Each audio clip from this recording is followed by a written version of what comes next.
Hello दोस्तों, आज ये हमारा दूसरा मॉक टेस्ट है जिसमें हम इतिहास के मोस्ट इम्पोर्टेंट क्वेश्चन देखने वाले हैं। जिसमें हमारा पहला क्वेश्चन रहेगा, सिंधु घाटी सभ्यता का पश्चिमी स्थल सुतका गेंडोर किस नदी के तट पर स्थित है? तो ए ऑप्शन है हिंडन नदी, बी ऑप्शन है गोदावरी नदी, सी ऑप्शन है दास्क नदी और डी ऑप्शन है चेनाब नदी। तो इसका सही आंसर है ऑप्शन नंबर सी, दास्क नदी।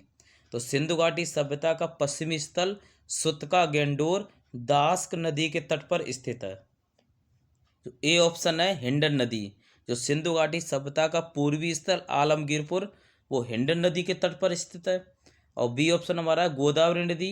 जो सिंधु घाटी सभ्यता का दक्षिणी स्थल है दायमाबाद वो गोदावरी नदी के तट पर स्थित है। और जो डी ऑप्शन है चेनाब नदी, जो सिंधु घाटी सभ्यता का जो उत्तरी स्थल है मांडा वो चेनाब नदी के तट पर स्थित है। नेक्स्ट क्वेश्चन देखते हैं, सैंधव सभ्यता का महान स्नानागार कहाँ से प्राप्त हुआ है? तो A option Mohenjodaro, B Harappa, C Lothal, D Kalibangan. तो इसका सही आंसर होगा ऑप्शन नंबर ए, मोहनजोदड़ो। तो सैंधव सभ्यता का महान स्नानागार मोहनजोदड़ो से प्राप्त हुआ है। नेक्स्ट क्वेश्चन देखते हैं, जुते हुए खेत के साक्ष्य कहाँ से प्राप्त हुए हैं? तो ए है Harappa, B Kalibangan, C Mohenjodaro, D Lothal. तो इसका सही answer option number B, Kalibangan. तो जुते हुए खेत के साक्ष्य कहाँ से प्राप्त हुए? कालीबंगा से। नेक्स्ट क्वेश्चन देखते हैं, ऋग्वेद में सूक्तों की कुल संख्या है? तो ऑप्शन नंबर ए है 1028, बी है 1017, सी है 1020, डी है 950। तो इसका सही आंसर ऑप्शन नंबर ए, 1028। तो ऋग्वेद में सूक्तों की कुल संख्या 1028।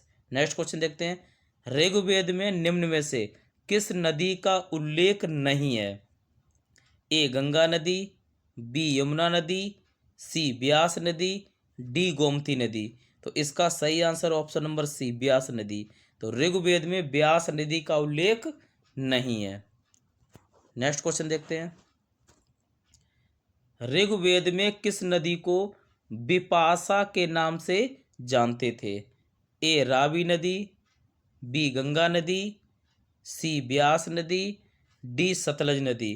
तो इसका सही answer option number C, Beas नदी। तो ऋग्वेद में विपाशा के नाम से जानते थे ब्यास नदी को। जो हमारा रावी नदी है इसे कहते थे परसुड़ी नदी, और जो सतलज नदी है इसे कहते थे सतुद्री नदी। नेक्स्ट क्वेश्चन देखते हैं, ऋग्वेद में कुल कितने मंडल वर्णित हैं?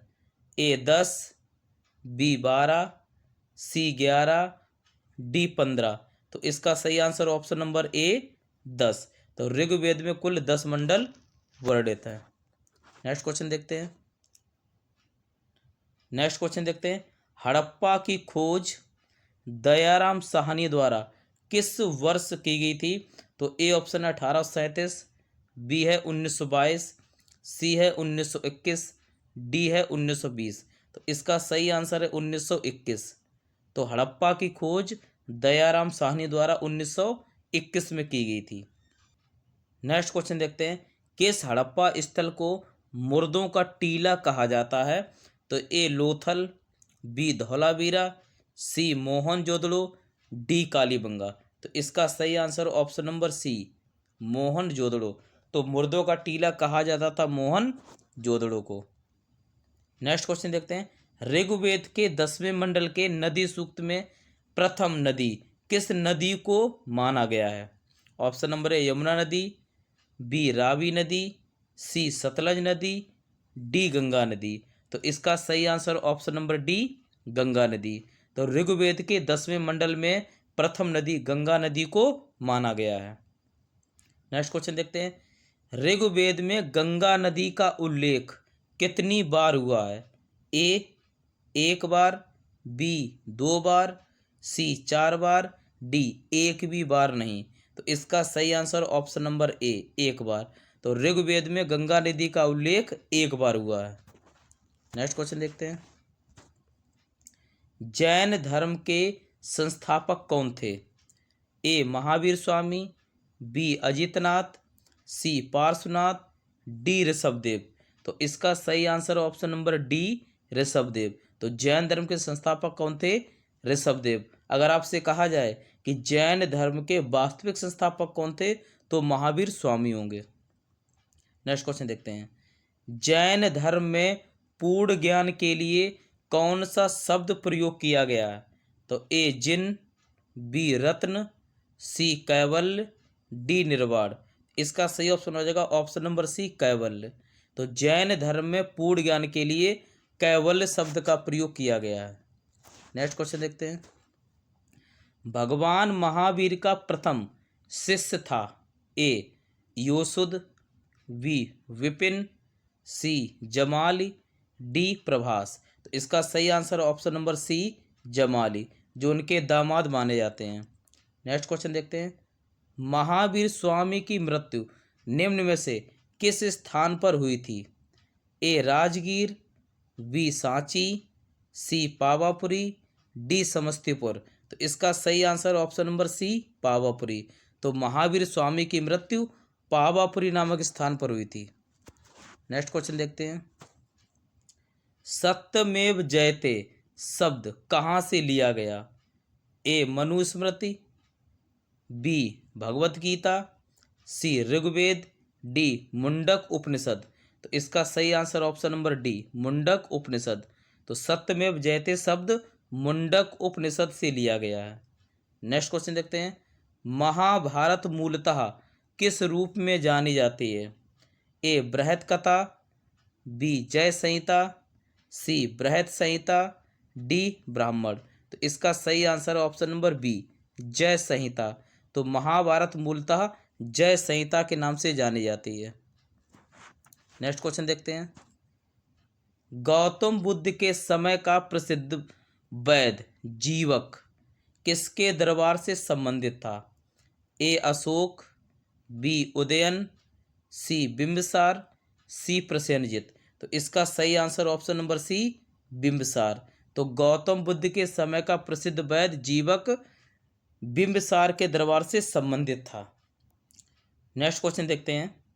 नंद वंश के पश्चात मगध पर किस राजवंश का शासन था? तो ए है मौर्य वंश, बी है शुंग वंश, सी है गुप्त वंश, डी है कुषाण वंश। तो इसका सही answer option number A Maurya वंश। तो नंद वंश के बाद कौन सा राजवंश आता है? मौर्य वंश। आपको पता होगा मौर्य वंश का जो संस्थापक था चंद्रगुप्त मौर्य, उसने चाणक्य की सहायता से नंद वंश के अंतिम शासक घनानंद को हराकर मौर्य वंश की स्थापना की थी। तो नंद वंश के बाद मगध पर कौन सा वंश आएगा? मौर्य वंश। नेक्स्ट क्वेश्चन देखते हैं। नेक्स्ट क्वेश्चन देखते हैं। नालंदा विश्वविद्यालय के संस्थापक का युग है? ए मौर्य, बी कुषाण, सी गुप्त, डी पाल। तो इसका सही आंसर है गुप्त। तो नालंदा विश्वविद्यालय के संस्थापक का युग है गुप्त वंश। आपको पता हो गुप्त वंश का एक शासक था कुमारगुप्त, जिसने नालंदा विश्वविद्यालय की स्थापना की थी। नेक्स्ट क्वेश्चन देखते हैं। गौतम बुद्ध का जन्म हुआ था? ए 563, बी 558, सी 561, डी 544। तो इसका सही आंसर है ए 563 ईसा पूर्व में। तो आज के हमारे इतिहास के कुछ मोस्ट इम्पॉर्टेंट क्वेश्चन थे।